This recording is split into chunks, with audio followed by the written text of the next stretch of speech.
तो बहुत सारे वर्ड्स ऐसे होते हैं GS4 के इथिक्स पेपर के जो हमें समझ में नहीं आते, लेकिन ये हमारा सिलेबस है। अगर हम इसे नहीं समझेंगे तो स्टडी अच्छे से नहीं होगी। जैसे आपको पता है सिलेबस हमारा इथिक्स होता है, human interface, human values, essence, determinants, consequences of ethics, in human actions, dimension of ethics. ये सारे वर्ड्स ऐसे हैं जो हमें कभी ना कभी परेशान करते हैं। अगर आप भी उन्हीं स्टूडेंट्स में से है जब आपको ये जो चीज़ें आपको ये समझ नहीं आती, ये वर्ड्स समझ में नहीं आते, तो मैं आपको एक बहुत ही सिंपल वाली डेफिनेशन बताऊंगा, उसका एग्जाम्पल सेंटेंस होगा। तो आपको डेफिनेशन समझ में नहीं आई तो एग्जाम्पल से समझ में आएगा, एग्जाम्पल समझ में नहीं आया तो डेफिनेशन से आपको चीज़ें समझ में आएगी। और वीडियो को एंड तक देखना और मुझे ज़रूर बताना कि वीडियो कैसा लगा आपको। ओके, तो हम सब में पहले इथिक्स का वर्ड जो है उसे समझ लेते हैं। तो इथिक्स के मायने क्या होता है? Ethics means doing what is Morli right and fair in all situation. So ethics उसको कहते हैं जो आप मोरली सही है, हर जगह हर सिचुएशन में आप सही काम कर रहे हो, उस वक्त सही हो, उसी को हम कहते हैं इथिक्स। सो एग्जाम्पल के लिए है, a clerk refuses to accept a bribe despite financial stress. So जो क्लर्क है वो क्या कर रहा है? रिश्वत लेने से इनकार कर रहा है, फिर भी उसके पास पैसों की बहुत ज़्यादा कमी है, फिर भी वो इनकार कर रहा है, तो इसे हम कहेंगे एथिक्स। फिर एक दूसरा वर्ड है हमारा human interface. So human interface मैं डेफिनेशन भी पढ़कर सुना रहा हूँ आपको। Human interface is the interaction between individual actions and their ethical impact on others and society. So human interface वही है जो हम जो भी एक्ट कर रहे हैं कि उसका इथिकल इम्पैक्ट क्या होगा, मतलब जो अच्छा बुरा हम कर रहे हैं उसका इम्पैक्ट क्या होगा दूसरों पर और सोसाइटी पर, उसी को हम ह्यूमन इंटरफेस कहेंगे। जैसे एग्जांपल के लिए, a police officer showing compassion to a victim during inquiry. So police अधिकारी क्या कर रहे हैं? सहानुभूति दिखा रहे हैं, दया दिखा रहे हैं, रहमदिली दिखा रहे हैं। किसके वक्त? छानबीन के दौरान, इंक्वायरी के दौरान, राइट, उस विक्टिम के ऊपर। इस तरीके से हम बोल सकते हैं। सो ह्यूमन वैल्यूज, ये ह्यूमन वैल्यूज क्या होते हैं वो भी देख लेते हैं। Human values are core principles like honesty, compassion और respect that guide human behaviour. So जो ह्यूमन वैल्यूज है वो ऐसे प्रिंसिपल होते हैं जो हमारे ऐसे वैल्यूज है, ऐसे फाउंडेशंस है, कोर वैल्यूज बोलेंगे हम जिसे, कोर प्रिंसिपल जिसे कहेंगे।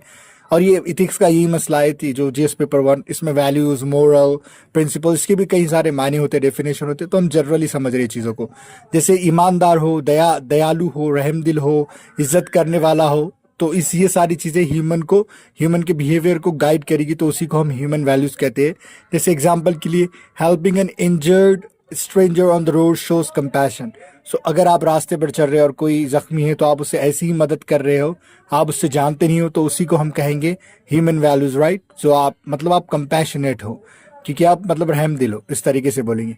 आप देखते हैं हम essence of ethics, the soul of ethics is choosing right over wrong even in difficult times.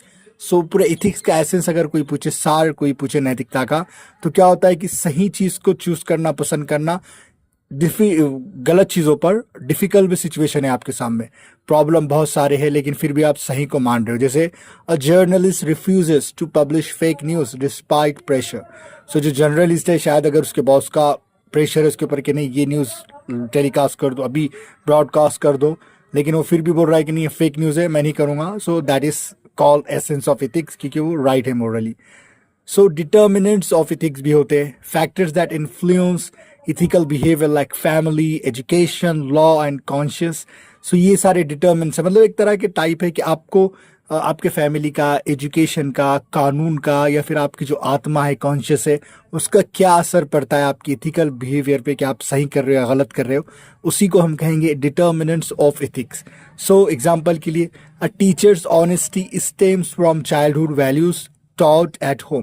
सो जो टीचर की जो ईमानदारी है वो कब से उभर के आती है, निकल कर आती है, कि वो अगर बचपन में उसे सिखाया हो घर पर तो वो अच्छा रहेगा, ऑनेस्ट रहेगा। फिर देखिए कॉन्सिक्वेंसेस ऑफ इथिक्स, मतलब जो कॉन्सिक्वेंसेस है, जो परिणाम होने वाले इथिक्स के, नैतिकता के, वो देख लेते हैं।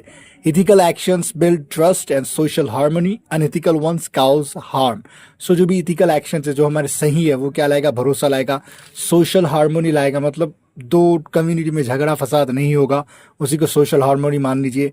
और अनइथिकल अगर आप कुछ गलत काम करते हैं तो वो हार्म पहुंचाएगा, नुकसान पहुंचाएगा।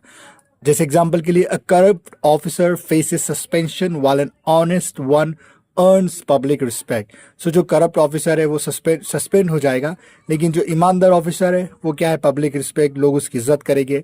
ये बुकिश लैंग्वेज है, मतलब ये आपको बुक में दिखेगी, शायद इसका उल्टा भी हो सकता है रियल लाइफ में।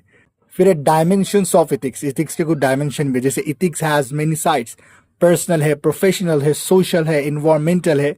जैसे an engineer reports faulty construction to protect life, जो फॉल्टी कंस्ट्रक्शन है उसी को क्या कर रहा है, रिपोर्ट कर दे रहा है लोगों की जान बचाने के लिए, प्रोटेक्ट लाइफ्स, राइट। सो उसी को हम पर्सनल इथिक्स कहेंगे।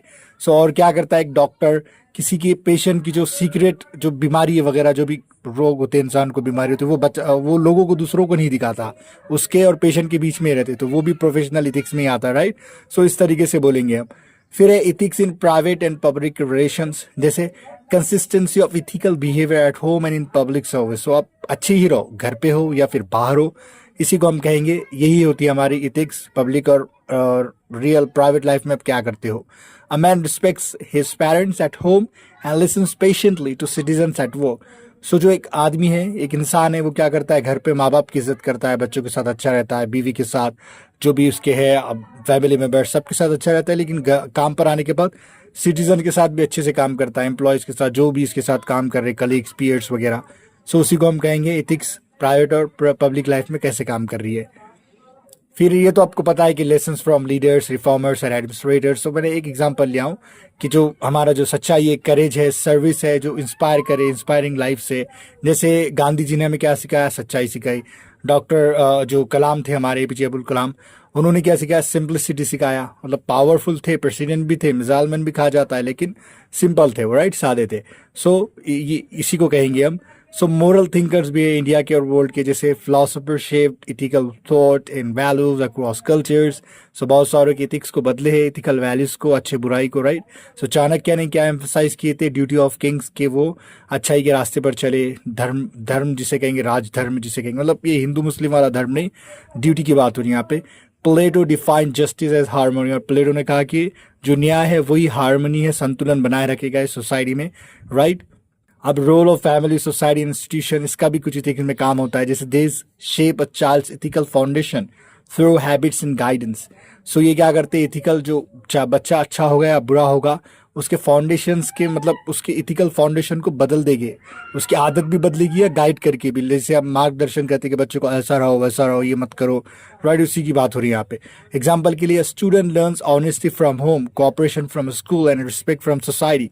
सो एक स्टूडेंट कहाँ से सीखता है, ईमानदारी घर से सीखता है, कोऑपरेशन साथ रहना, सहयोग स्कूल से सीखता है, और रिस्पेक्ट कहाँ से सीखता है, सोसाइटी से, राइट। तो ये सारी चीज़ें हैं। अब इसी के और बहुत सारे वर्ड्स है, जैसे एप्टीट्यूड है, एटीट्यूड है, फाउंडेशनल वैल्यूज फॉर सर्विसेज है। सो ये सारी चीज़ें भी मैं बता सकता हूँ, लेकिन आपको एक छोटा सा कमेंट करना है, ताकि मुझे लगे कि आपको ये वीडियो पसंद आ रहा है। लाइक करके ज़रूर बताएं, कमेंट करके बताएं कि आपको ये वीडियो कैसा लगा, एग्जाम्पल्स कैसे लगे।